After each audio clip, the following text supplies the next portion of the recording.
Welcome to This Endorian Life, a Star Wars podcast from the Radio Meanwhile Network. My name is Steve Rudd. Hey, I'm Nick Gunning, and we're following the Ewoks from Return of the Jedi to the Ewok TV movies, the 80s cartoon, and maybe beyond.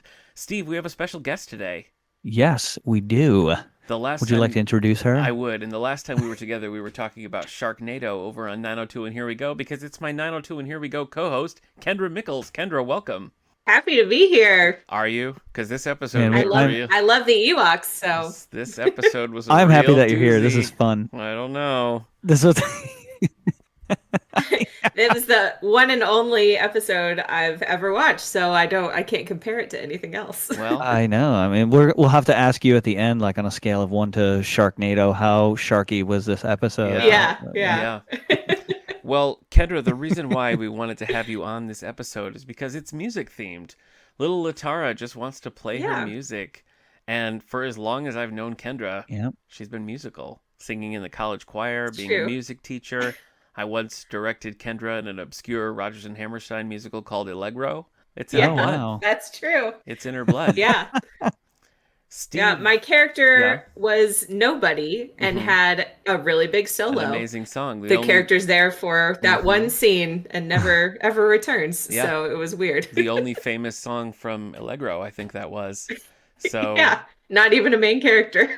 And Steve, of course. I mean, first of all, you wrote the theme song to This Endorian Life, so hats off right there. But I mean, I've always known you as a musical person as well. I still remember in college, I did not know you were musical, and we went to some play or something, and we're sitting in the audience, and I'm like, is Steve playing the cello right now?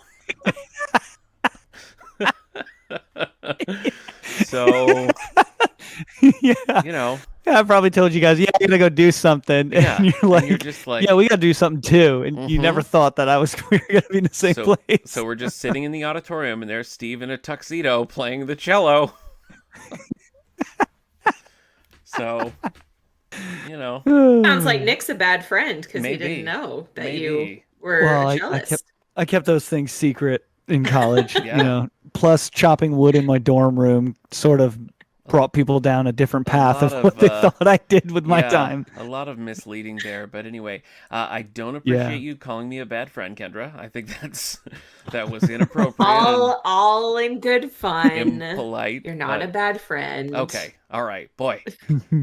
Woo. All right, Steve, tell us what we're doing today. Yeah. So today we're deep diving into season 1, episode 5 of the Ewoks cartoon, The Traveling Jindas. This episode originally aired on television October 5th, 1985. You know, it's hard to believe we're only on episode 5 of the TV show. I was thinking that too. So, Kendra, this episode predates your very existence by several years. It does. I was not even a thought. Not even a thought. At that point. Wow. So there was once a world that did have the Traveling Jindas, but did not have Kendra Mikols. Yeah. That's not strange, a place, but true. Not a place I want to be. I'll tell you that right now. I was about to say, if we could go back to that time. Oh, jeez. Yeah, I guess she deserves it for that bad friend crack. All right, let me tell you a little bit about this episode. Shots fired. Yeah. So this episode was compiled along with 3 others, as was the previous episode, in a DVD set called The Tales from the Endor Woods. On VHS, it was released as Ewoks 2, The Guppins and the Jindas, and these were kind of woven together to seem like they were Ewok movies, when in fact they were just nonsensical cartoons about space babysitters. This episode was written by Bob Carew, who wrote the last episode that we watched, but he also wrote the film Caravan of Courage. So he's back for more Ewoks, and this could not be more different from Caravan of Courage, or from the whole of the Star Wars universe, I would say. We are starting to get a little ways away from Star Wars, aren't we? Yes, we sure are. I mean, Kendra, so if you haven't been watching along with the Ewoks, and you said this was your first episode, it was like the first 3 of the series were still kind of goofy, but were more serious. They were written by Paul Dini of, Batman the Animated Series fame and all that. Mm-hmm. They established that there's a big evil witch who has it out for the Ewoks.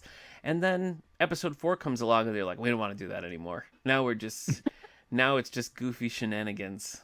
So goof time. Yep.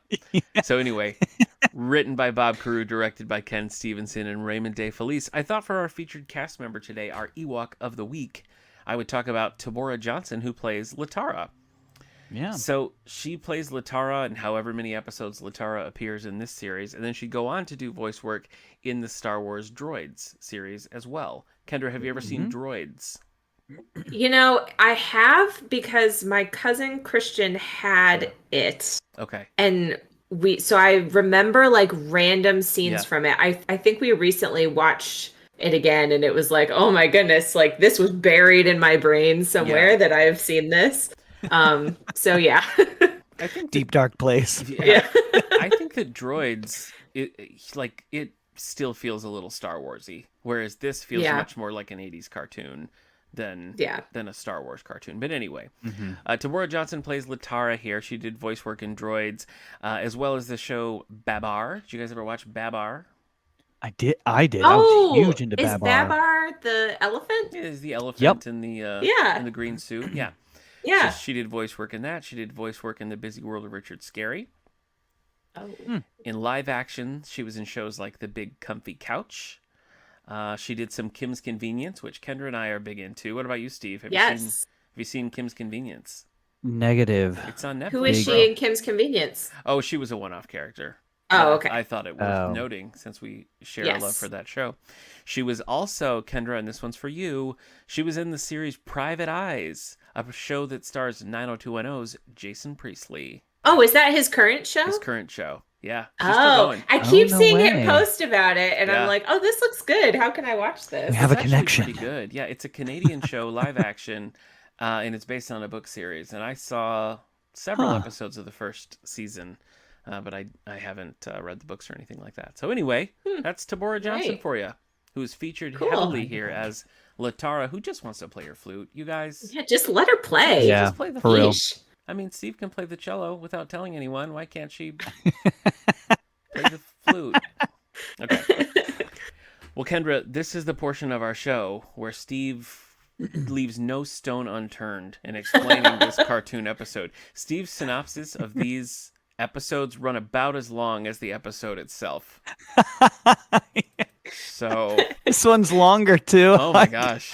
I was writing it and I was like, oh crap, I'm Yeah. like a page and a half in and I've only gotten through 7 minutes of the show and I was like, I need to start Yeah. condensing. Apparently, you need to just write a novel because you seem to try to do that every week with this show. But anyway, without I further should reach ado, out. Please, Steve, take us in the Traveling Jindas. Yes, the uber detailed plot of season 1, episode 5, The Traveling Jindas. This episode opens to a beautiful day high up in the Ewok village. Latara is playing her flute to a crowd of woodland creatures. Her father, Lumat, comes from behind the hut and tells Latara to stop playing and finish her chores. Later, while scrubbing the floor, Latara is interrupted by her friends Wicket, Nisa, Tebow, and Weechi peering in through a window. They tempt her to come look at Paplu's new raft with them. Latara is sad because she knows she has to clean the whole hut. Weechi jokes and says she can work on his hut next. Before the group can leave, Latara remembers she made up a new song and attempts to play it for the group. Not interested, the group makes excuses in order to avoid having to hear it. Obviously miffed, Latara exclaims, Forget about them. knowing that she and her flute sound really good together. She even goes as far as to claim one day they will beg her to play. She begins to play on her own, but her mother, Zifi, interrupts her, reminding her to get back to work. She also tells Latara she's going to run errands and needs to watch her little brother and sister, Wiley and Nippet, while she's out. The two little ones come running into the room, creating a ruckus, and accidentally spill Latara's wash bucket all over her. Latara is furious. Latara's screams of anger fade out as similar screams fade in at the Dulak encampment. Ugh. The Dulak chieftain's wife is overrun with her children as she attempts to complete chores around the house while the chieftain himself, Gornish, lounges on a chair. She screams about needing a babysitter. The chieftain agrees and tasks his minions to go find one. But not just any babysitter. The chieftain instructs them to go to the Ewok village and find one there. Back in the forest, Latara and her little brother and sister are making their way to find more water for their wash bucket. The two Duloc minions tasked with finding a babysitter spot them from behind nearby bushes.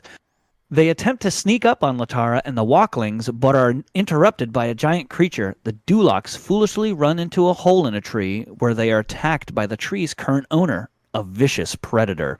The large creature that interrupted the Dulocs is carrying a small structure on its back and is followed by a large parade-like procession of other creatures. A smaller creature standing on that structure exclaims, "Oh, a Jinda's life is fun and games," and the large procession exclaims, "Because work and play are just the same." "Make way for the Traveling Jindas," the leader shouts as they head into the Ewok village. The Jindas are the greatest group of entertainers on Endor. The Traveling Jindas are here. Chief Chirpa asks who they are and what are they doing. I guess they aren't that renowned. The leader of the Jindas introduces himself as the Great Bondo.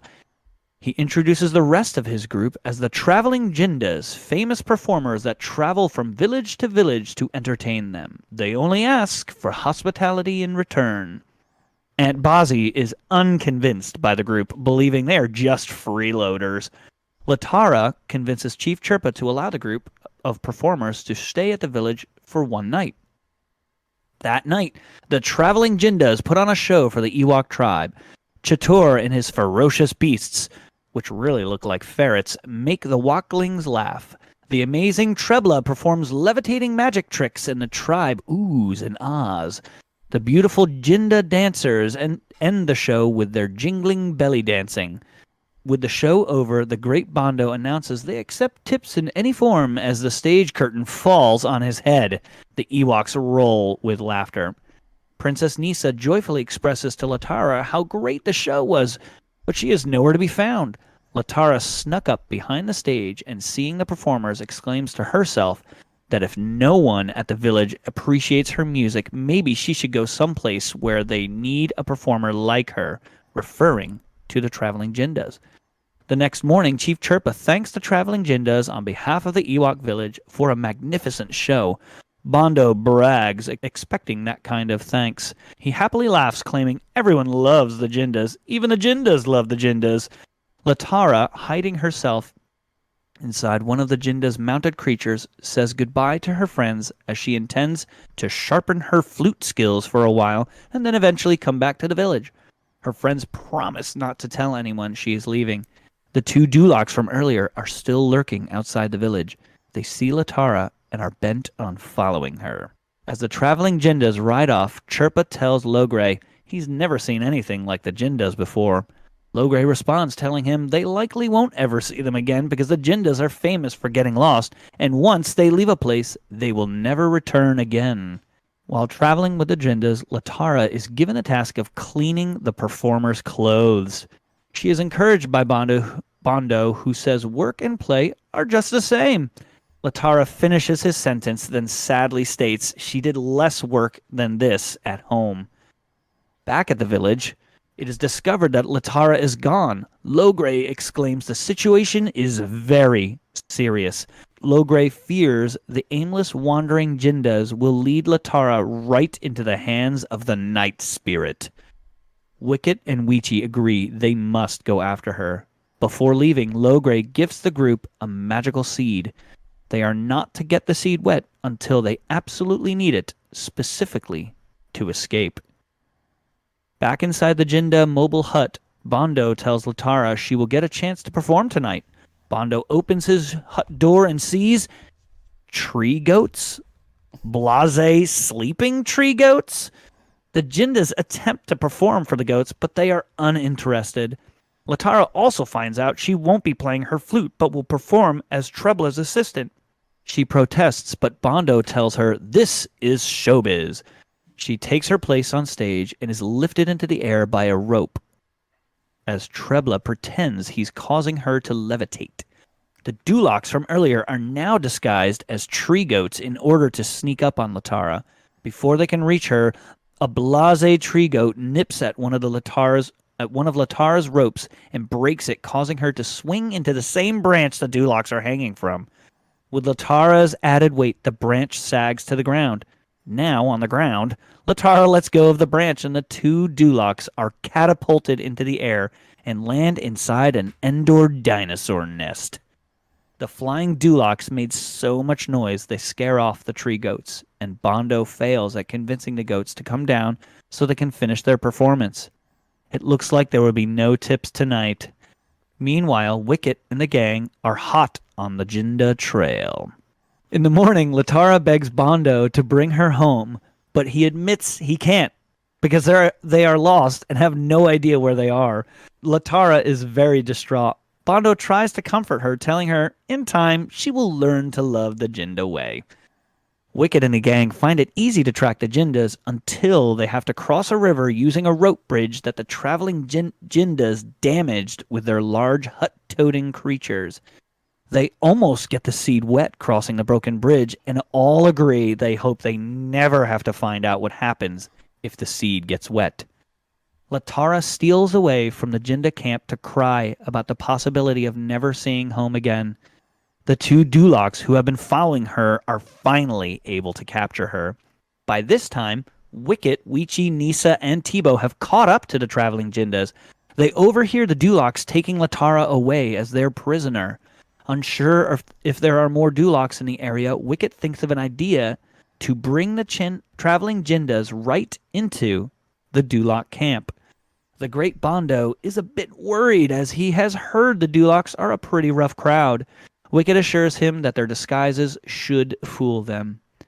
At the Duloc camp, the King Gornish, declares his love of torturing Ewoks by making Latara babysit his brats. The brats rush in and tussle with Latara. Her torture is most exquisite. Ha ha ha. That's what they say. Mm-hmm. King Gornish and his wife begin to leave their hut, but are startled to see that the traveling Jindas have arrived at their camp. The king's wife is ecstatic to hear they will put on a show and convinces Gornishi to let them stay the night. That night, the Jindas put on a show despite the Dulocs constantly throwing rotten fruit into the stage. The Dulocs ruin Chitaur's show when his ferocious beasts have to scare a Duloc off the stage. I guess they are ferocious after all. The Duloc crowd gets a bit too excited when the beautiful Jinda dancers get on stage, and even they quickly run off. Trebla the magician is next and is part of Wicket's plan. Bondo needs a volunteer from the crowd and elects Latara to assist Trebla perform his illusion. Latara quickly whispers to Trebla that he needs to help her get out, but then sees her Ewok friends above her ready to make her levitate. Unfortunately, the magic trick comes to an abrupt end because the ropes get stuck. The crowd begins to become restless and Bondo begs Latara to play them a song with her flute. The Dulocs do not approve, but Gornish's wife cannot hear the song, so she screams at everyone to be quiet. While Latara plays, Weechi falls through the stage roof by accident, causing the whole gang to come crashing down. Disguises now off, the Dulocs are outraged by the intruding Ewoks. The Dulocs begin to chase the Ewoks while the traveling Jindas quickly begin to pack up. The Jindas help stave off the Dulocs so that the Ewoks can escape into the swamp. Trudging through the muck, Princess Nisa gets stuck in the deep swamp. Before all is lost, Wicket remembers the magic seed and throws it into the swamp right at the incoming Dulocs. The seed grows into a wild vine that entraps all the Dulocs. Enraged, the Dulocs once again exclaim, "They have been tricked!" Finally free, the Ewoks set off to find the Jindas. That night, over a campfire, Bondo sighs sadly because they've endured 2 nights with no tips. Bondo thinks Ewoks are bad for Jinda business, but Wicket corrects him, saying Dulocs are bad for Jinda business. Either way, Latara is glad her Ewok friends showed up. Despite missing the traveling Jindas and Jinda life, Latara agrees she would rather be an Ewok. Bondo reminds her that it's glamorous being a star, but it also takes hard work. The group wonders if the Jindas will ever return to the Ewok village, and Bondo agrees it's possible, but he's not even sure. And neither are the Jindas. Roll credits. And we're back. You guys, I saw one of you get up and go get coffee about and done stuff your like Yeah, I that. went and as it did was my working. laundry. This Yeah. time, Steve. Yeah. Okay, I don't remember where the seed comes from. Like, Nisa has the seed necklace. Is that established in the Yeah. episode, or she just has it and doesn't know what it does? No, she No, it was got right it before they from. left. Yeah. Logray? I don't know Like, who they got it Logray from, gave it to but her? They got it from Logray. Yeah, it was kind of All right. like they were like, "All right, we're gonna go," and he's like, "Oh, but wait, take this seed and don't get it wet, or else you don't want to I'm not know." gonna And- tell you what it does. Yeah. I mean, it seems like maybe just tell her. I got a fun fact for you here. Right Yeah. now, the whole like new Disney Star Wars era, the publishing of Star Wars books is doing a thing called the High Republic, and it's set like way in the past. Okay, all that. yeah. It's kind of a turd, if you want my honest opinion of it. I've read a couple of the books, and I don't like them at all. But in the High Republic book, Star Wars The Rising Storm by Kevin Scott, there is a little reference to this episode, or at least the Jindas. They're looking at like what's coming through, and they're like, oh, it's a band of traveling Jinda dancers, which is just a shout out to this episode, which is random, but there you go. Yeah. There's a Random. fan, I guess. Never It's a fan of the show. never far from our hearts. Steve, did you notice that they're using Yub Nub differently now? I mean, I made a note about Okay. it, and I was going to Yeah. ask you how they normally use it, because it seems like they're using it as like an insult. the two, Yeah. like Latara's dad says it early on. He Yep, says he it, and does. then later when they're on the bridge, one of them is like Yub Nub, and it seemed like both times they used it in this episode, they were kind of saying like, "Would you hurry up or get Yeah. to it?" I wonder if I it was means, like, wondering if "Let's it's like go" a or something. catch-all kind of phrase I don't for think- the Ewoks. No, I don't think it's like their version of Smurf. Like on Smurfs, they'll be like, "You smurfing Smurf, I'll smurf your," Yeah. But here, it's Ben just kind of like a woohoo, hooray, Yub Nub. Yeah, Yub Nub. But And then this time- and then the father's like, "Yub Nub." Yeah, there was Yeah. like I was like, whoa, definitely a okay, negative all right. connotation to the way Yub Nub Yeah. was used here, and frankly, I take issue with it. Well, maybe it's just different when you're an it adult. stuck out to me. Yeah, Yeah. weird. I started rolling my eyes as soon as we cut to the Dulocs and like all the babysitting and everything. I was like, I don't need this. I don't need this in my We've life. already done the babysitting. What the That heck is a Duloc? Okay. It looks like a Dr. Seuss character. Yes, Yeah. exactly. That's what we've said. Yup. They look like the Grinch. Yeah. Grinch, yep. So the way it was sort of originally set up was that Morag was the evil witch who was the heavy, who was the big bad, and then you had the Dulocs who were villainous but in a more like bumbling kind of way. So if you want the bad guys to look stupid, you throw a Duloc in there and he looks stupid. If you want him to be Yep. serious and scary, you use Morag. But we've seemed to be pivoting away from Morag and like going all in on the Dulocs, which I'm not about. Yeah. Duloc is the name of the town in Shrek. Oh. So that's all I was thinking of. Oh, You know, yeah. they sing the "Welcome perfect to place." Duloc," such a so that's what I thought of the whole episode. Okay. All right. I mean, they're also green. And that song stuck in my head now, and now it's stuck in yours. They're So green, if that helps. If that helps. All Yeah, right. Well, mhm. I guess, Kendra, I'm most interested in hearing from you. As somebody who likes the Ewoks from Return of the Jedi, what did you think of the Ewoks my favorite Star Wars movie. today? We should establish that. Okay. I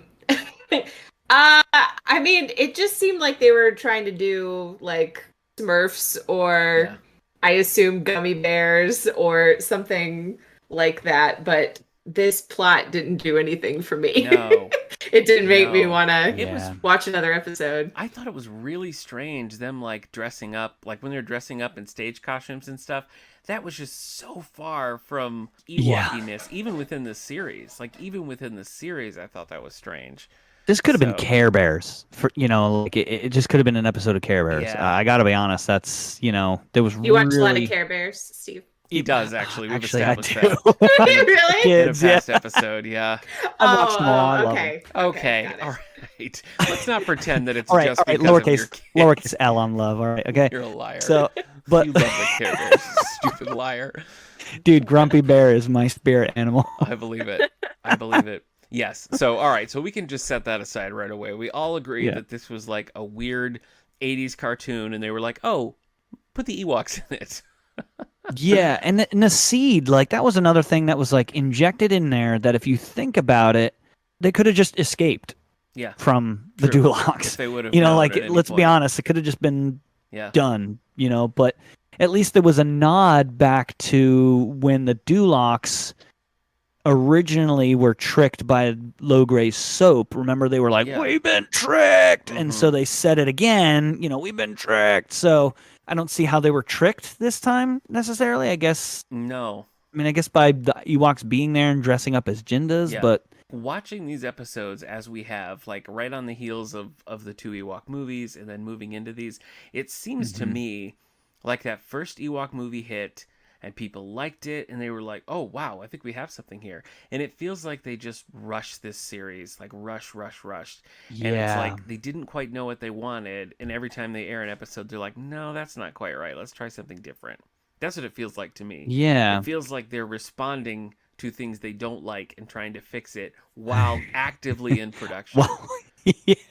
That's what I think. Not the way Like to they go. show 3 or 4 episodes to a Yeah. group of people, and they're like, "Oh, no, that doesn't work," and they're Yeah. like, "Okay, quick, write 4 more episodes And that I are think, completely different." like, looking ahead, the second season, because there's 26 episodes total, the second Mhm. season is kind of a complete rebrand. It's a whole new voice Yes. cast. The format's different. And I haven't seen the episodes, or at least not since I was a little kid. But I think it goes through a pretty big change. So I think we're really seeing growing pains here.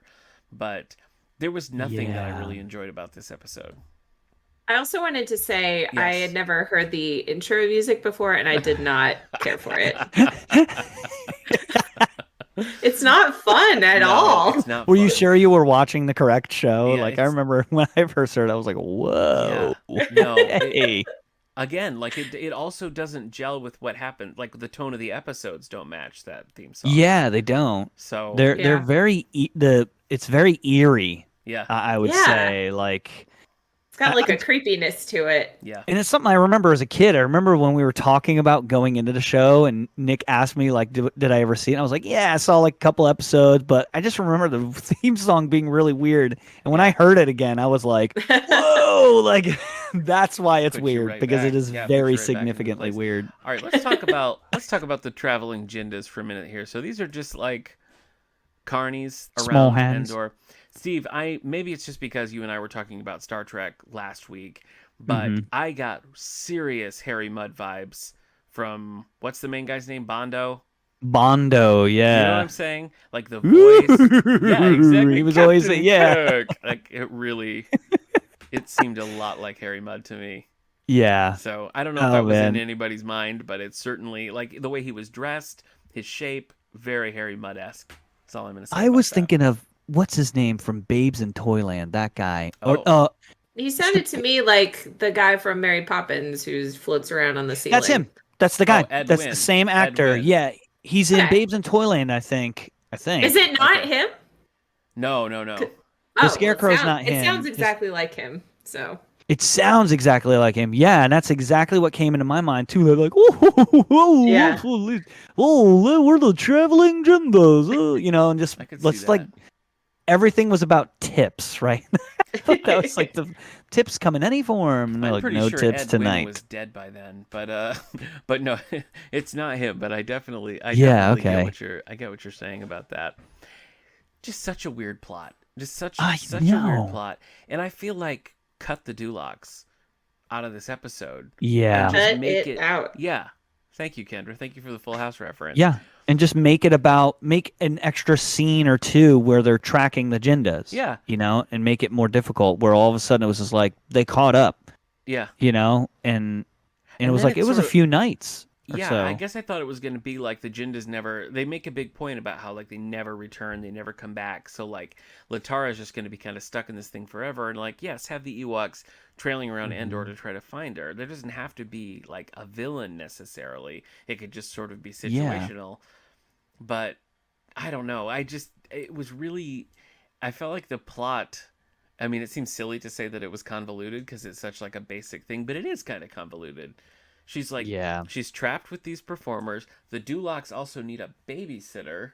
And so they're going to follow the performers to try to get the one Ewok that's with the performers. Let's pick a And different then- Ewok at It's that just- point. I know. You need any Ewok. I know they're so hell bent on I don't getting know. like, oh, let's leave the entire village full of Ewoks and go get this one that is literally like 15 feet up in the air inside that hut. That's Like, the one. jeez, That's the one. that's We the want. one. Yeah, that's it. That's the one I Yeah, want. I was not feeling the I never really liked the Dulocs, but in this one in particular, it also Rampage of the Flogs, which was a couple episodes back, that was also about the Dulocs having to babysit a big baby flog. Yep. So like we've already done this babysitting plot. And like I Yep. don't know why if you're writing an Ewoks cartoon, you're like, you know what we should do? Multiple plots about babysitting. Maybe the writer was having trouble finding a babysitter 'Cause of of Star Trying to Wars. connect their own. with their audience a little too weirdly. Right, Well, yeah. you know. Right, parents? Yeah. Babysitters. You Am know I what I'm right? talking about. Yeah, right. Like, and they start doing stuff No. like, yes, and finish your vegetables, or else you'll meet your doom. You The know. Star Wars holiday special is also kind of about Chewbacca's kid needing somebody to Oh look yeah. after him. Oh so yeah. I That don't weird know. thing. Yeah. It's a monster. It really is. It totally It's a is. monster. That thing. It's an ugly kid. Uh, guys, I didn't like this episode. There's no way around it. I don't Yeah. really even think I have a. All right, how about this? Let's go with our Ichiwawa moment, okay? So Kendra, you're new to the pod. This is where we pick our part that was like, yeah, that was cool, or I liked that. Ichiwawa. Do you have It one? was, it was difficult. It was difficult. Sure was. The part, I guess I had to go with the part where the Dulocs are on to them and then they're running away and they're kind of like taking down Dulocs. The guy like shoots oranges out of the yeah, it was megaphone. that- yeah. Yeah, that was funny. Okay. So that's the part I'm going with. All right, respect.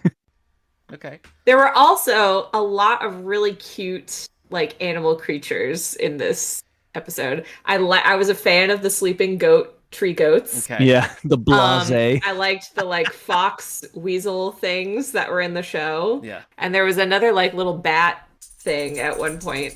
So Yeah. I'm always Okay. down for cute animals. Okay. Steve, what about you? Yeah.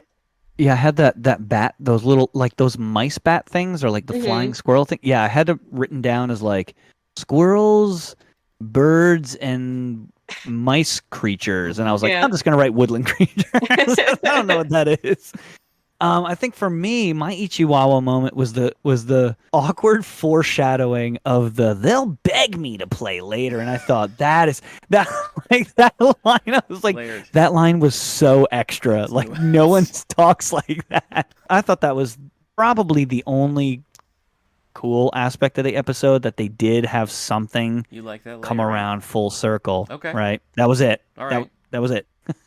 What about you, Nick? Mine was the little creatures. I don't know which one they were, but they were like little brown, sort of foxes with like giant black eyes. Were those that the was- same ones that That was that the closest performed? I could get. Yeah, I think they were. That was Yeah. Okay. Yeah, they do have they were black eyes. cute. Yeah. That was I as was gonna close as I could describe get. those as like weasel foxes, but That's I what just they look stuck like. with ferrets. Ferrets. So, Yeah. but yeah, they're totally like weasel ferrets with fox heads. I liked them. I like those Yeah. guys. I'd watch a show about them. What about and this one was easier, but what's our Okavark moment, Kendra?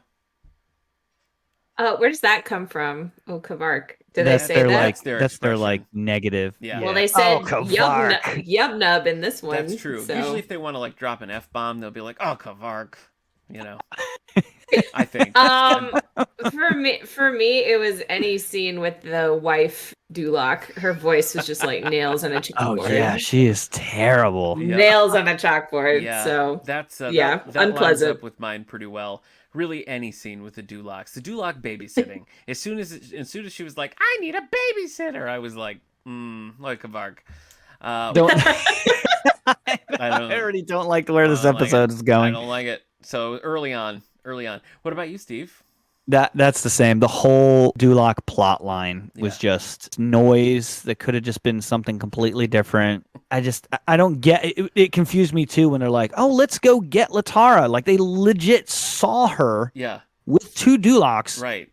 And then we're immediately there's like 4 of them Yeah. and 2 dopey Dulocs that could only Yeah. capture her. They're like, let's wait till she gets back where all the Dulocs Yes. are and then try to get her. So that's a good Oak of Arc moment. Yeah. Like, let's not get them now where they're separated from everyone. Right. Let's wait till they're deep. Yeah. So I when I watched that, I was just like, wait, what? Like, why?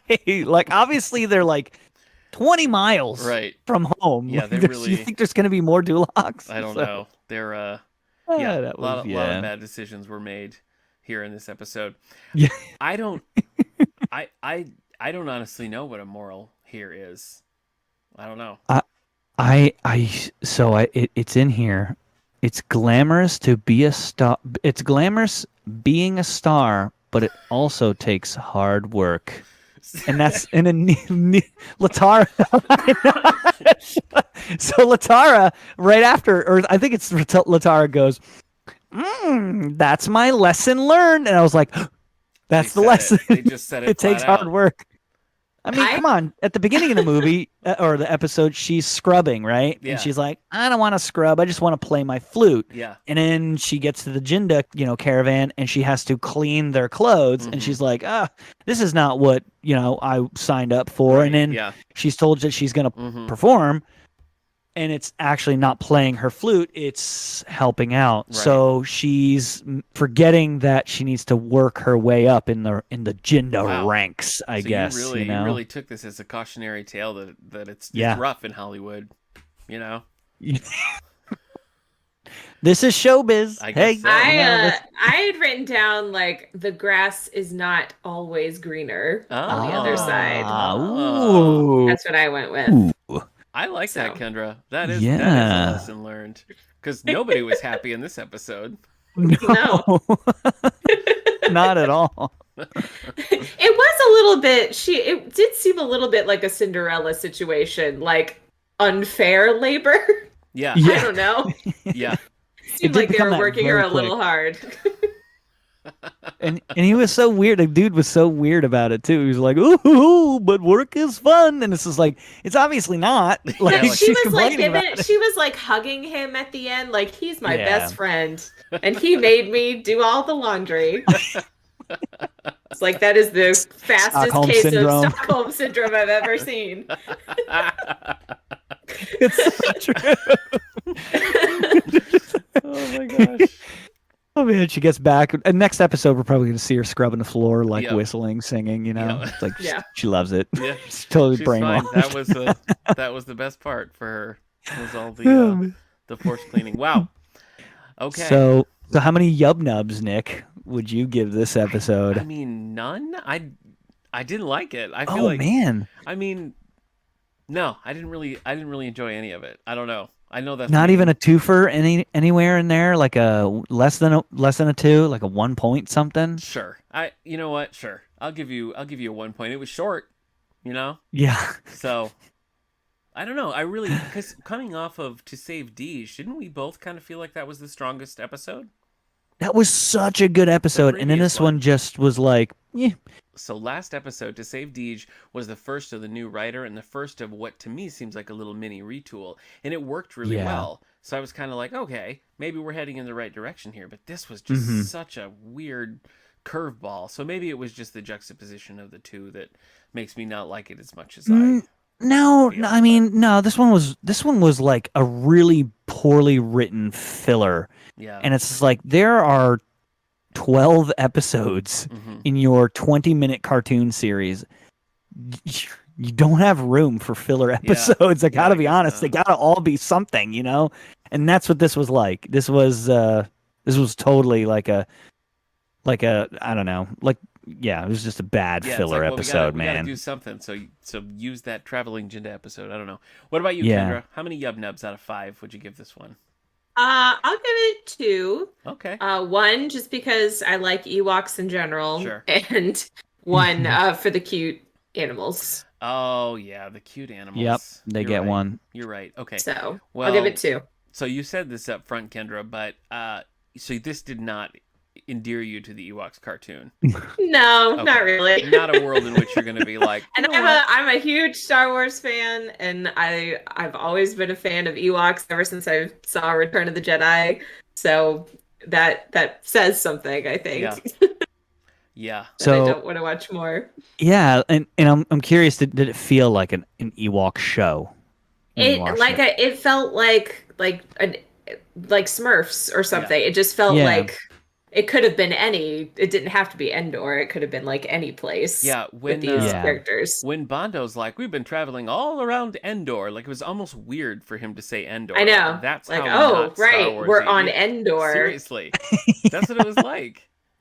Yeah. At least he knows he's on Endor I still. guess so. Yeah, he's aware. He's not that lost. Oh boy. Yeah, I don't know, man. I'd give it a 2 also. That's what I was thinking, because I still need to, Kind. even though this one was terrible, I still need to hold out hope that there is one even worse than this one. Wow. Okay. All right. But I mean, that's- it still had it's still that's faint yeah, I don't know. praise. Okay. Okay. Yeah, Well, a 2. It's bad. boy, Kendra, thanks for joining us. Sorry this episode wasn't more Yeah. fun. Hey, I'm still happy to be here. And when you're So. not here, Kendra, where else can the nice people find you? Oh, lots of places. I'm Miss Musicbox91 online, and I have a website, missmusicbox.com, and a Etsy page, Miss Musicbox Crafts. And I also host a little podcast with Nick that we've mentioned before, 902 and Here We Go. Yes, So Aw, we yeah. always have fun over there. we sure do. We sure do. Okay, well, that's where you can find me and Kendra. If you didn't listen to our Sharknado episode, you can find that over in the 902 Here We Go feed. Steve, Kendra, and I suffered through the Sharknado film, which was much longer than this, but maybe more fun. I think you and I suffered more than Steve. I think he genuinely Oh, enjoys the yeah, it was like film, it so. was such a joy to watch it. I'd like, oh, you're not gonna twist my arm to make me watch that again. Wow. That was great. I love that movie. God bless. Okay. All right. Well, you can join us next time here on This Endorian Life as we get into Season 1, Episode 6, The Tree Oh. of Light. Yes, Kendra, yes. I forgot my other podcast. Oh, hit it. Oh, Yeah, what is tell it? us. Oh yeah. 90s Music Got Me Like, that I host with my husband, Eric Mills. That's right. Where, sorry, when I usually give my spiel, I'm on one of the episodes, so Yeah. I don't normally have to talk But about here you both. are, moonlighting. But each week we talk about a different 90s song, so head over there and listen to that. Okay. All right. There you All go. right. We'll be back again next time with Tree of Light. Kendra, thanks again. Steve, always good to see you. So long, everybody. Yeah. Thanks, guys. Thanks, Kendra. This Endorian Life was brought to you by the Radio Meanwhile Network. You can find more about this show and others like it at our network's website, radiomeanwhile.com. Share your thoughts on this and upcoming episodes by following us on Facebook or Twitter at Endorian Life. And please rate, subscribe, and share this show wherever you get your podcasts. Yub nub. Yum nub. So Oh, mad at God. you. Yub nub. That was